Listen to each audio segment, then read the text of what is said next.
Do Christian Science and the Course in Miracles have anything in common? Hi, my name is Julie. I was born in the Christian Science church and religion, and after 40 years, I went my own way. And I feel that brought me back to the original intent of Mary Baker Eddy's revelation and teachings.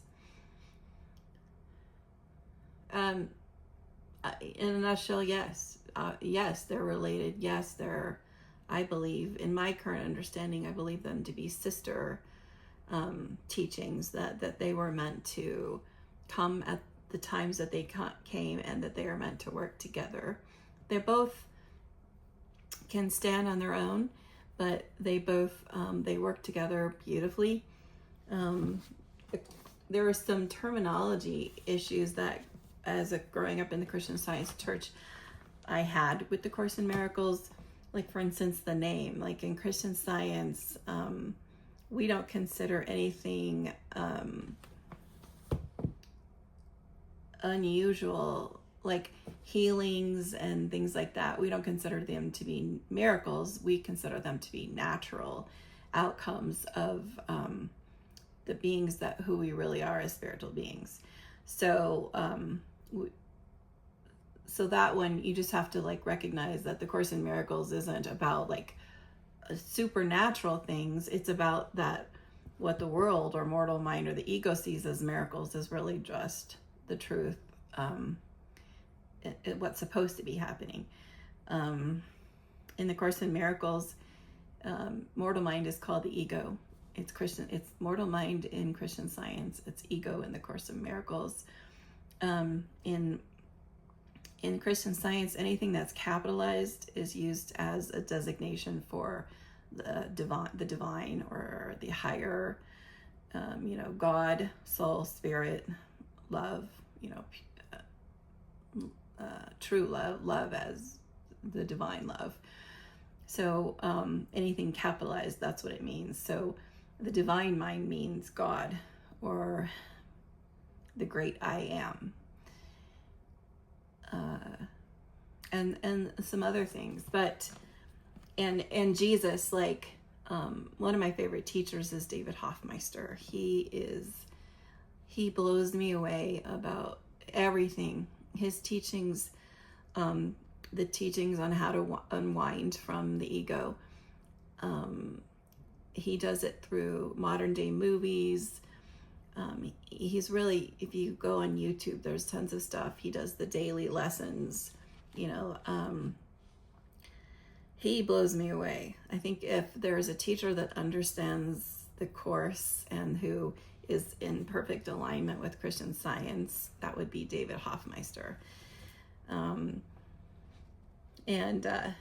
So he says, well, Jesus says this and Jesus says that, because when he hears the divine voice, and when the book hears the divine voice or the truth being spoken, it's named Jesus in the Course. But it's not meant in Christian Science. We would never, we believe Jesus was a name given to the mortal human ego that we saw teaching in 2,000 years ago.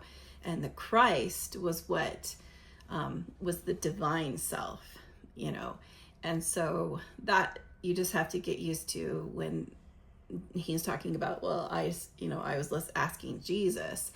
He means I was asking God or the Holy Spirit or the divine, my divine self, the divine, the capital S.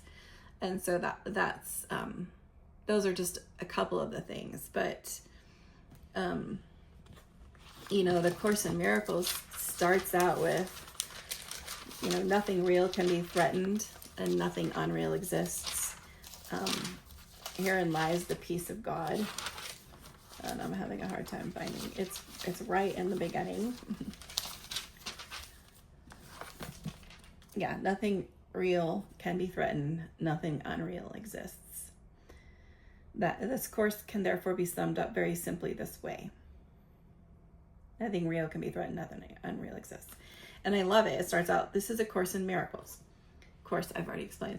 It's a required course. Only the time you take it is voluntary. Free will does not mean that you can establish the curriculum. I love that. It means only that you can elect what you want to take at a given time. The Course does not aim at teaching the meaning of love, for that is beyond what can be taught. Mary Baker Eddy said the same thing. It does aim, however, at removing the blocks to the awareness of love's presence, which is your natural inheritance. The opposite of love is fear, but what is all-encompassing can have no opposite. This Course can therefore be summed up fairly simply in this way. Nothing real can be threatened. Nothing unreal exists. Herein lies the peace of God. So beautiful. The Course is so beautiful. Such a beautiful teaching. Not every Course teacher knows, is teaching the Course at that level of understanding that David Hoffmeister does, where he recognizes, like the scientific statement of being. I listened to him and he's just like, it blows him away. There is no life, truth, intelligence, nor substance in matter. Christian Science sees matter as our thoughts dancing around. Like in our consciousness, we're watching our thoughts. We're getting to see our thoughts. We're not seeing them visibly, but it's an awareness of our thoughts that comes as a personality or a human ego and a world with all the drama and all the things going on in this world, the matrix, but none of it's real. None of it's substantial. And that is exactly what the Course is teaching. But if humans are prone to error, and a lot of the Course teachers don't know that matter is unreal and insubstantial.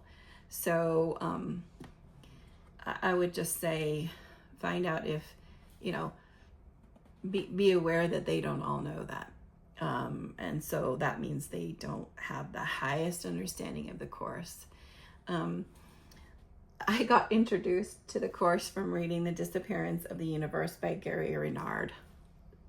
Such a fun book. I love this book, and it blew me away, and it's really one of the things that I think dusted off my material rights and rituals and all this stuff I was stuck in, growing up in the Christian Science church, all the things that I thought were Christian Science, but really they were like, don't do this and don't do that and don't think this and don't think that. And, it was a really like boxing us into mortal minds, like comfort zone of what Christian Science could be.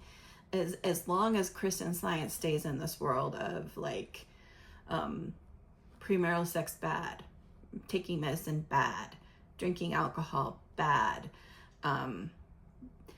being kind to everybody in like a I love you so much way, like a kind of that way that's a little very, very surface way, and that we don't read about other religions, or we don't read about other spiritual practices. We just read Science and Health, and we just read prose works in the Bible.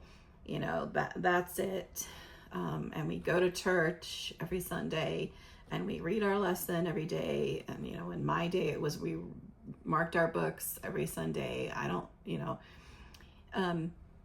Is the human ego is really happy as long as Christian Science stays there, because it's not a threat to the ego at all. What is a threat to the ego is the unwinding of us from the ego, which Mrs. Eddy called handling evil or handling sin. Sin being the whole massive error that life, truth, and intelligence or substance is matter. That's the error. That life is matter, substance is matter, matter is substance, matter is life, matter is truth, matter is, and that spirit is the one that's unreal. That's the lie. And that's what she was combating. She was combating our identity crisis. She was saying, you've got an identity crisis. You think you're the human ego, and you've given this human ego power, and that's who you think you are. And now you got to unwind from it, because you aren't that. You never were that. And it's a beautiful teaching, but that part of the teaching has gotten lost. Now it's just about treatments and the 7 synonyms, which are great, and treatments are great, and they're definitely baby steps, but we don't need the baby step. We need the meat We don't need the baby steps anymore. We all got the baby steps down. We get it. We know what the 7 synonyms are. We know how to form a treatment. Because that's basically all you learn in class these days is the 7 synonyms and how to form a treatment.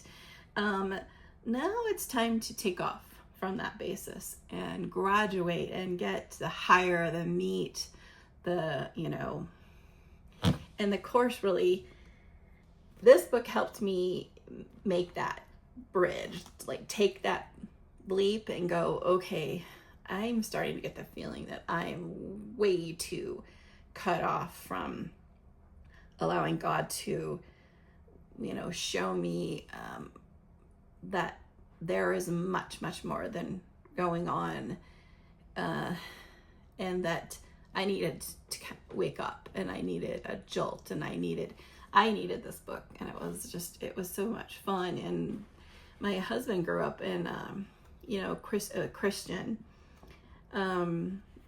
He was a Bible thumper, and when we got married, he did start going to church with me, but it was really tough. He said he sat in the church and he just, in services in his mind, he would just hear blasphemy, blasphemy, blasphemy. That was what he would hear, and or feel like, oh my God, this is blasphemy. And after an experience that I'll talk about at another time, he just left and basically hated Christian Science. And this book was the only thing that he read this book, and I said, I think you should read this. I think there's stuff we need to see and understand. And he read it and he was like, holy crap, yeah. And his like deep Christian, like, oh, that's blasphemy and all that stuff, he was able to break through that resistance with this book. I was able to break through that resistance with this book. And then we found David Hoffmeister, and then we found out how closely related the two are, and that really they're coming from the same mind. And I had a friend who found the course too, a Christian Science friend, and she had to hide it. She felt she had to hide it. So she hid the book from her husband. She read it. She studied it. She watched David Hoffmeister videos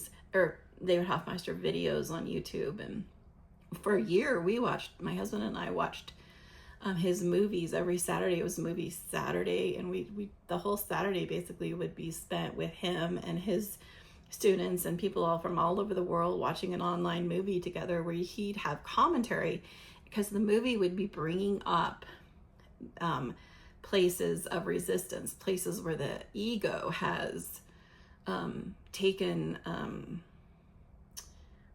it is really strong in us, and where our belief systems are believing we're the human ego. Like, the claims of sin is what Mrs. Eddy would call it, the claims of sin. Find out how much sin claims of you and how much of that claim you admit as valid or comply with. Sin in Christian Science is not, premarital sex and murder and all those things. Sin is the whole thing, the whole mass of unreality. It's claiming to be a reality, and it's not. So I hope that helps. And I couldn't recommend these books more.